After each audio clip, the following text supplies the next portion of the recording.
Hello, my name is Vanessa, and today I'm going to be propagating Hoya compacta Mauna Loa.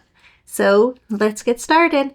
Hoya compacta is a beautiful Hoya where the leaves twist and turn and it makes these like beautiful ropes that just dangle. It's so heavy, it doesn't climb, the weight of it brings it down.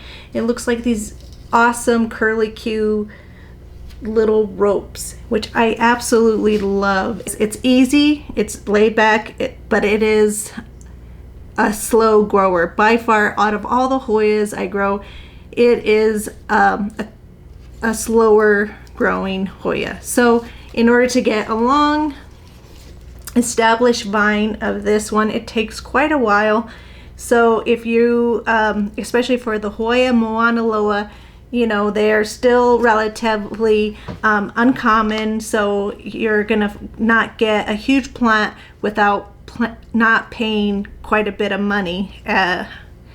Just not super common, and it's not a fast grower. So you may want to propagate your compacta if you have one, and I am going to do that today. So if you'd like to see how I do it, let's do it together, okay? So for all my propagations, I use the same soil.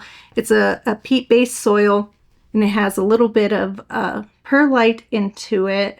And I pre-moisten my soil mix and get it ready for before I start propagating. The other thing I do is I sanitize my pruning shears. And if you would like to know how I do it, let me comment below and see if you want a full video. I'd be happy to share that with you. But there's many methods. I have my own method for my reasoning, but I'll happily share it with you if you're interested. So this is a beautiful, healthy vine here.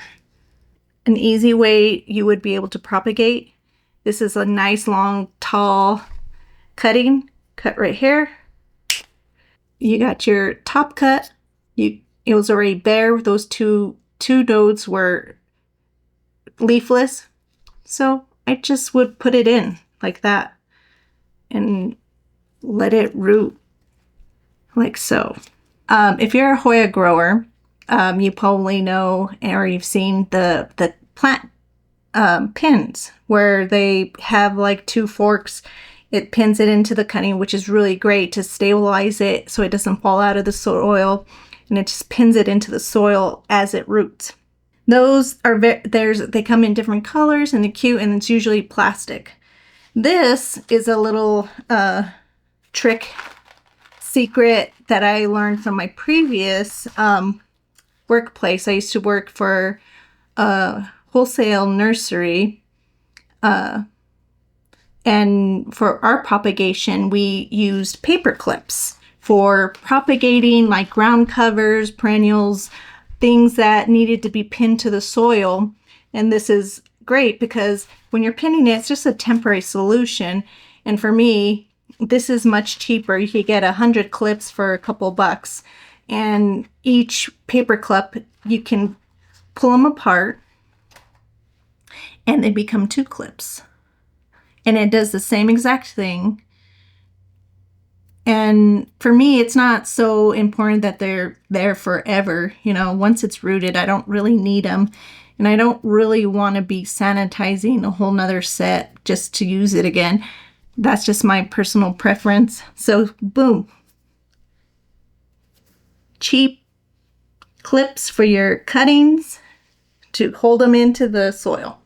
So I learned that from my previous job. I didn't come up with that, but we would do that for propagating ground covers and perennials, and perfect. So I get this one is the jumbo size. So I feel like that's really great for pinning in most what you need. So the other thing is, let's see. With these guys, it is a little bit of a challenge just to get in there, and you don't want to hurt the leaves. So I'm just like getting it in and at the node, and you just push it down. Okay, and this is just there to extra help to push it into the soil and help it not fall out. And when I water it in, that'll help also. It's kind of hard with compactas because they're just so, the leaves are twisted. So you're going to have some contact with the leaf to the soil, and that's just the way it is. You know, so here's our first cutting. In there, we've got the pin. You can see it, it's just holding it in place. And then once I have it watered, it'll be heavier as well and make a nice little place for it to rest. Okay. So if you're wanting to maximize your cuttings, you're going to do one node. Let me cut this one.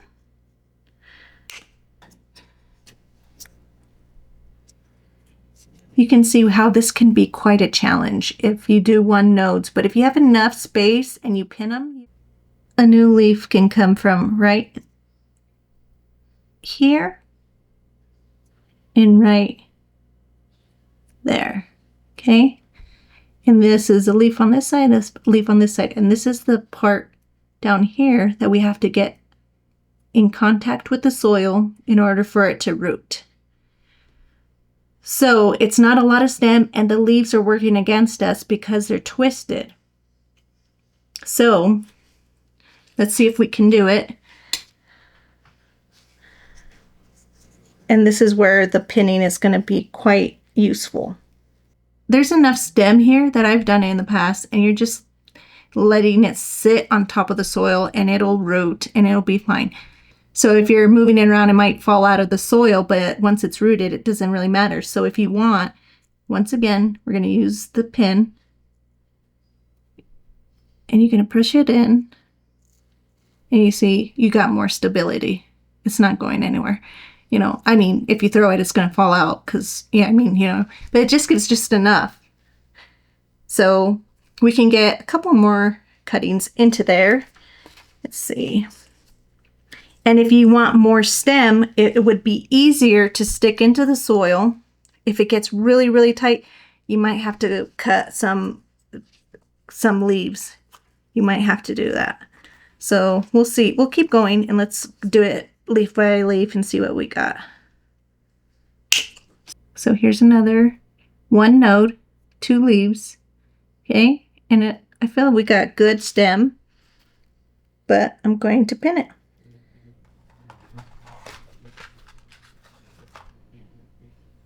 See, I got my pin, and you just open it and work it.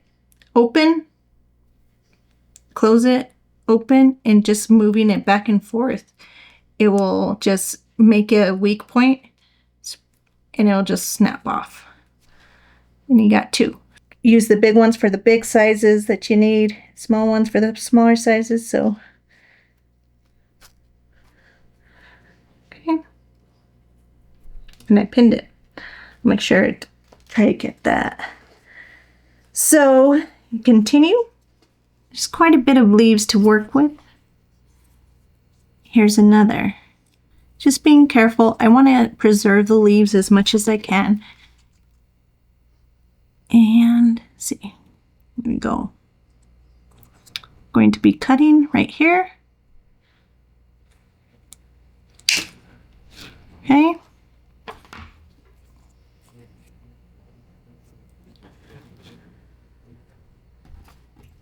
Getting the pin.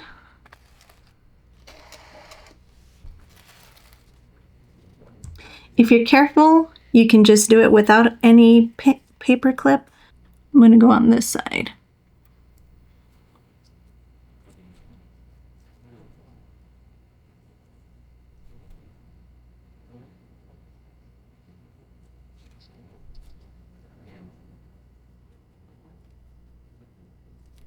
So the little pins that they sell, you can get them on Amazon. I've seen people selling them, and they're really beautiful. So if you want something cute, that definitely is a lot cuter than paper clips. But I think these, for me, if you want to save money, it's discreet and it works. So far we got 3 single nodes in this one. So this type of cutting is going to take over a year to really get a good size. But if you use a top cut and you take quite a bit of it, you're going to have a good size plant, going to be just continue growing.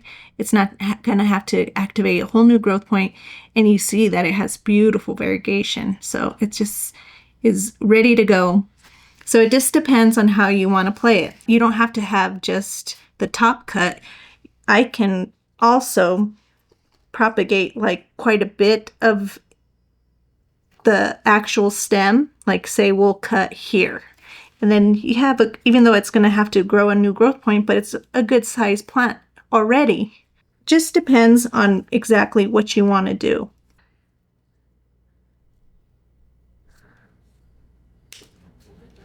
Here's another one. One.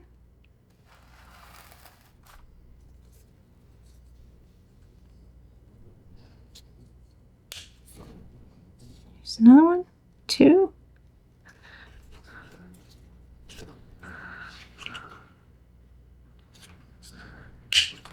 Three. There's two types of variegated compactas. There's the Hoya Mauna Loa, and so that's the inner variegated, like as you can see, it has the variegation on the inside, and the green is on the outside. There's the Hoya compacta variegata that has green on the inside and no elbow margin on the outside. So two different types, and there's even more. I have wish lists. I would love to have a Jody Silver. I would love to have Oblake. I'm probably butchering that. I'm sorry, guys. Let me know in the comments. How do I pronounce that? So Jody Silver is all silver, compacta. So it grows just like this, but it's fully silver. Definitely would love it. Oblake is silver, but it has the elbow margins, so it's variegated and silver. Would love both of them, but they're super expensive. And I growing these, they're really slow growers, so I don't see the price coming down anytime soon. So those are definitely on the wish list, but I just can't afford them at the moment. I wish I could, but cannot do that. Okay, so this guy, we're putting, see the stem on the bottom, we're putting that in the soil, making sure it's got good contact. And this is one of the ones where it's kind of stubborn. The leaves, see how it's like when you're pushing it, I'm sorry about the dust. Okay, when you're pushing it in, like see how these leaves, like you push it in and it's like wanting to push it out of the soil. So that's where the pins are really going to help keep it where I need it. Okay, here we go. To maximize your Hoya compacta propagations would be one node cuttings like these. If you want to play it on the safe side, you can get a top cut, leave your bottom to continue growing, and this will be, large, and you're able to put it back into your pot, have a full nice plant quicker. So it just depends on what you want to do. What's the purpose? The next thing I will do for these guys, I'll give it a little bit of water, just enough so it can work down and be moist, but you don't want to waterlog it. So I won't add so much where it's standing water in the cup. I'm just going to add a layer, and then it'll work itself down. And then I'll put them in my propagation bin, or you can put it inside like a plastic bag for a greenhouse environment. So the key for propagating cuttings is putting in almost 100% humidity. They don't have roots. They're not able to pull water up from roots because they don't have any. So you give the environment where they're able to keep hydrated through the air. And so 100% humidity is going to give that to them. And then when I put them inside a propagation bin, it's just a clear plastic sterilite container that will create a greenhouse effect. So after I water these, this will have moisture in the soil, and that will evaporate into the air of the container. It'll be closed, so that goes into the air, and then also the plant, even though it's a cutting, it'll continue to transpire. So that will go into the air, and so it'll be like a little greenhouse effect where it's creating a humid environment for it. So I'll check on it at least once a week. It shouldn't dry out more than that. I find checking on it once a week. If it needs water, just give it a little bit and let it work in, and it'll be good to go. So let me know if you guys have any questions in the comments. Thank you so much for this request. So I'm happy that I finally was able to get it. Let me know if you have any questions. For my Hoyas, I don't use rooting hormone. I don't find that it is needed. So far, they root fairly quickly and easy. So anywhere from 2 to 4 weeks, you're going to have roots. And the nice thing with these cups is that they're clear, so you'll see as soon as the roots are hitting the sides, you know, how it's doing, is how it's rooting. So please like and subscribe, and I will be making my next video soon. I'm doing all things plants. That's it for today. So thank you very much. Happy gardening, and I'll see you in the next one. Bye-bye.